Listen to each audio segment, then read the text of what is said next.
William C. Sullivan, Hospital Corpsman Chief. Went to Norfolk for SEER training and into Vietnam.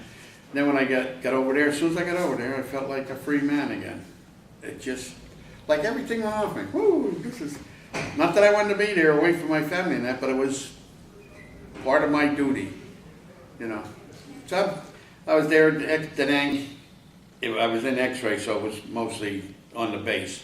You weren't allowed off the base in Vietnam and Da Nang because of the killing of the people, the military. They would go to a whorehouse or something and they'd cut their pecker off and shove it in their mouth and throw them in a ditch. And you know, so if you even got caught getting out of a Jeep to take a pee because you were going from one club to the other, right then and there he would take 3 months of your salary that you have, not your wife's stuff that went home, but you would have no money to go nowhere. You'd have enough to get shaved and stuff, and so there was a strict there. Now when I was in Ha Tien, I was out one time with a CB and he had a 45 on him, and the one lady said, "Oh, I go with you. If I don't go with you, you shoot me." And I thought, they think if we carry, that we're nice, but if we carry a gun, if you're not nice to us, we're going to shoot you. So I would not carry a weapon, not even a pocket knife, not even a knife like this. I wouldn't even carry that. Because all I did was shine a caduceus about that big and hook it on my pocket. And when I went out, that's all he'd see is that caduceus. And the one time we went out in the CB, and he says, and the lights go out at 9 o'clock at night, and they're all little Christmas lights because they don't have no power. Anyway, he says, I'm going to stay at her house. I said, how the hell am I going to get back to the base? I don't know where it is. He said, just follow down this road until you hit the end of it and make a right, and you'll go down, you'll start seeing the lights from the base. So I'm walking down and I'm whistling, you know. And another guy is over here making a noise on the porch. I thought, uh-oh. You know, and I seen a flashlight shine down below. I thought, oh, now what am I going to do? I have no weapon, nothing, you know. I thought, well, if he comes out there and he starts with his, you know, talking Vietnamese, and I don't know Vietnamese, so I know cockadai kill you and that, you know, and I thought, do I grab it, knock him down, grab his weapon, and run? You know, what do I, you know, this is all going through my mind, you know, trying to. So when I went there, the light went on again, and when I looked down, there was a lady taking a pee.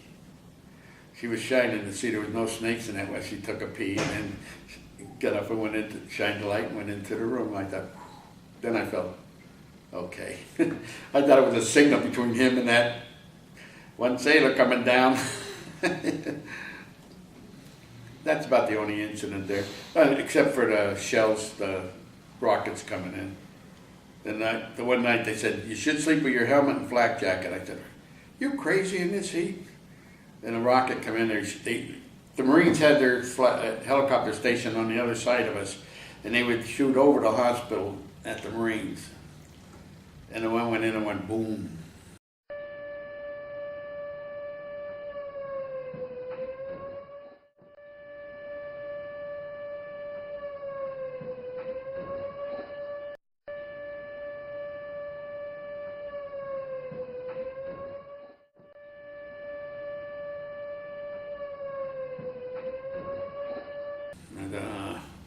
The next one went boom, and the whole quadrant nut shook and sand come down on me.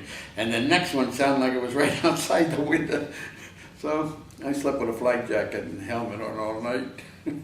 It just shook me up, you know, like, whoa. The rest of it was a party.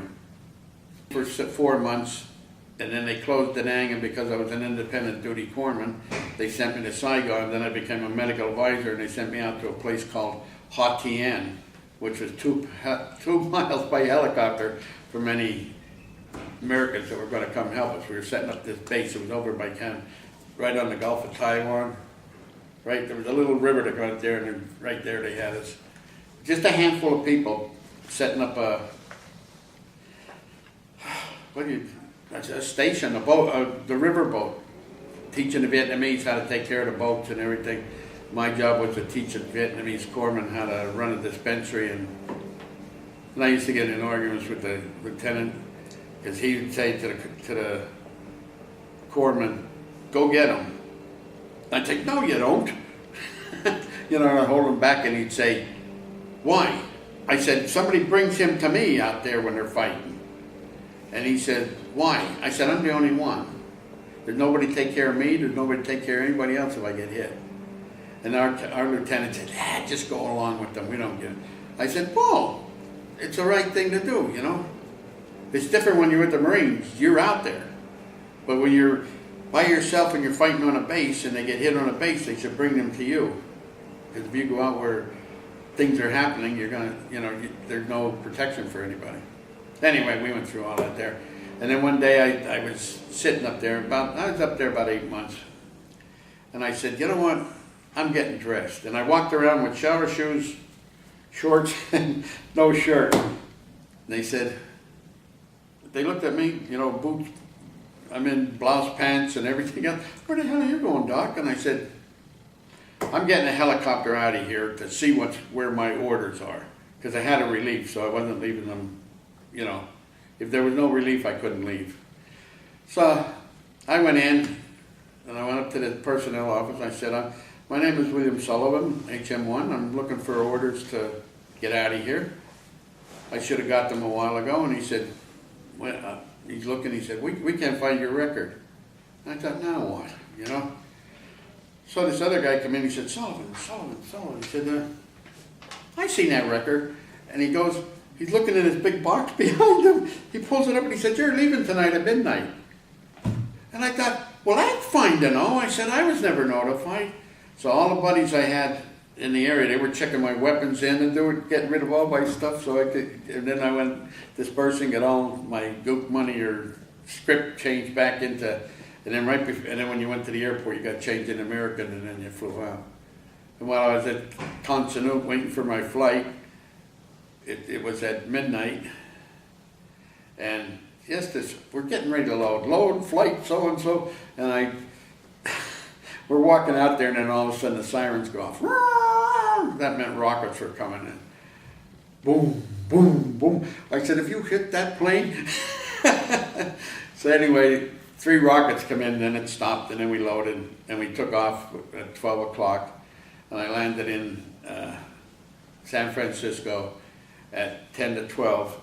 And when I got off the plane, I looked up at the clock. I said, "Ooh, it's 10 to 12. Hey, I just landed 10 minutes before I took off." So I thought that was kind of funny. So I took a shower, got into new fatigues, flew to Pittsburgh where my wife was. And then from there, I had orders to the dispensary in Norfolk, the Naval Supply Center. There was another industrial medicine dispensary. They kept me in isolated, independent duties type stations all the time. So I went in there, and I was getting close to retirement. In fact, I had a year to go. I put the letter in. And E9 comes over from Portsmouth, because we were under the control of Portsmouth. They were trying that medical center stuff, where they take in a whole bunch of dispensaries and that, and they're all under one hospital. So he comes over, and he's sitting there, and he has a pipe in his mouth, and he says, "Chief, why don't you re-enlist?" I said, "I'll re-enlist, get me B school." "What do you want B school for? You're independent." I said, "It'll give me the little knowledge that I need more, the finesse for getting E8 and E9. I said, "Okay, give me physician's assistant." "Oh, you don't want physician's assistant. You've been too independent." He said, "You just study like you've been." He said, "And you'll make E8 and E9. And I said, "Be like you?" And I thought he was going to bite his pipe in half. So anyway, he left. I went down. Next morning I come in. They said, "I don't understand this. You just got orders to go to Okinawa, Fleet Marine Force." I said, "I got my letter in for retirement. That stops it because you got orders." So I call the bureau, and the chief up there, Chief Chisnick, he says to me, Sullivan, you're nothing but an effing number. I said, what? He said, you're nothing but an effing number. Your number came up and you're going. But he called him from his office and said, hey, this guy's a wise guy. So anyway, I hung up.